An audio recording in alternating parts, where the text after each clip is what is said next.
Ambedkar open యూనివర్సిటీకి సంబంధించి మీ ఐడీ కార్డ్ ఎట్లా డౌన్లోడ్ చేసుకోవాలనేది నేను ఈ వీడియోలో చెప్తాను. In case ID card download అవ్వట్లేదంటే దానికి ఆల్టర్నేటివ్ ఏంటి, నా దగ్గర అడ్మిషన్ నెంబర్ లేదు, అప్లికేషన్ నెంబర్ లేదు, దాన్ని ఎట్లా సంపాదించాలి అనేది కూడా నేను ఈ వీడియోలో చెప్తాను. మీరు కంప్లీట్గా చూడండి. నెక్స్ట్ ఇన్ కేసు బుక్స్ రాలేదు అంటే మీరు బుక్స్ని కూడా మీరు ట్రాక్ చేయొచ్చు. ఓకే, దాన్ని ఎట్లా ట్రాక్ చేయాలనేది కూడా నేను చెప్తాను. So let's get started. Welcome to our channel Tanya today. So first of all చెప్పినట్టు మన ఐడి కార్డ్ డౌన్లోడ్ చేసుకోవాలంటే మీ దగ్గర మీరు ఎప్పుడైతే అడ్మిషన్కి అప్లికేషన్ చేసేటప్పుడు డెబ్ ఐడి అండ్ ఏబిసిడి ఐడి అని మీకు కొన్ని జనరేట్ అవుతాయి కదా. సో అవి వాటి రిఫరెన్స్ని బేస్ చేసుకొని మీరు మీ స్టడీ సెంటర్ ఎక్కడైతే ఉందో అక్కడికి వెళ్ళినప్పుడు మీరు పేమెంట్ చేస్తారు. ఓకే, ఏ కోర్స్ అయినా మీరు పేమెంట్ చేయాల్సిందే. పేమెంట్ చేసినప్పుడు మీకు ఒక అడ్మిషన్ నెంబర్ అనేది ఉంటుంది.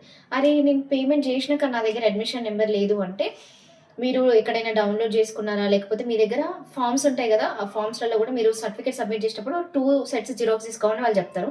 డెఫినెట్లీ మీ సర్టిఫికేట్స్లలో ఇక్కడ ఒక దగ్గర ఉంటుంది. అది చెక్ చేసుకోండి, దాంట్లో అడ్మిషన్ నెంబర్ ఉంటుంది. అడ్మిషన్ నెంబర్ ఉంటే మనకి యూజీ వాళ్ళకి పీజీ వాళ్ళకి వేరు ఉంటుంది. ఓకే, యూజీ వాళ్ళకి 7 డిజిట్స్ లాస్ట్ ఎంటర్ చేయాలి, పీజీ వాళ్ళైతే 8 డిజిట్స్ మొత్తం ఎంటర్ చేయాలి. ఇక్కడ చాలా మందికి బిఎల్ఐసి కోర్సెస్ చేసేటి వాళ్ళకి 7 డిజిట్స్ ఎంటర్ చేస్తున్నారు. బిఎల్ఐసి అనేది పీజీ కోర్స్, అందులో యూజీ అని ఉంటుంది. ఎంఎల్ఐసి అంటే పీజీ అనుకుంటాము, బట్ బిఎల్ఐసికి కూడా మనం last 8 digits admission number enter చేయాలి. ఓకే, బాగా గుర్తుపెట్టుకోండి. 7 డిజిట్స్ ఎంటర్ చేస్తే నాకు రావట్లేదంటే రాదు మరి. ఓకే, అందుకోసమని 8 డిజిట్స్ ఎంటర్ చేయాలి.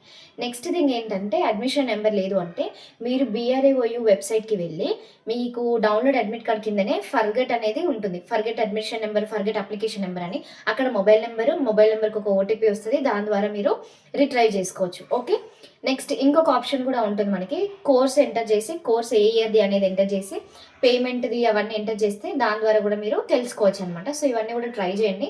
వీటికి సంబంధించిన చిన్న చిన్న వీడియోస్ నేను షార్ట్స్లలో అప్లోడ్ చేస్తాను, ఎందుకంటే మీకు ప్రూఫ్స్ ఉంటేనే నమ్ముతారు కదా. సో అందుకోసమని ఇది.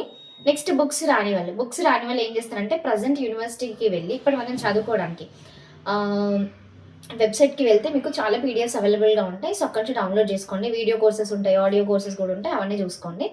లేదు మేము బుక్స్ ట్రాక్ చేసుకోవాలనుకుంటే సేమ్ ఇదే BRAOU వెబ్సైట్లోనే మీకు ట్రాక్ యువర్ అనేసి ఉంటుందన్నమాట. అంటే మీ బుక్స్ని మీరు ట్రాక్ చేసుకోవచ్చు అని అక్కడ మీరు క్లిక్ చేస్తే మీ బుక్స్ని అయితే మీరు ట్రాక్ చేసుకోవచ్చు. ఓకే, సో ఇవన్నీ ట్రై చేయండి. ఏదైనా డౌట్ ఉంటే ఛానల్ కింద కమెంట్ చేయండి. ఛానల్ని రెగ్యులర్గా చూడండి. BLICకి సంబంధించి అండ్ ఇంకా అంబేద్కర్ ఓపెన్ యూనివర్సిటీకి సంబంధించిన ప్రతి చిన్న అప్డేట్ నేను ఛానల్ ద్వారా పోస్ట్ చేస్తాను. రెగ్యులర్గా ఛానల్ని చూస్తుండండి. మీకు కంటెంట్ నచ్చి మీకు హెల్ప్ అయితే మాత్రం సబ్స్క్రైబ్ చేసుకోవడం మర్చిపోద్దు. Thank you.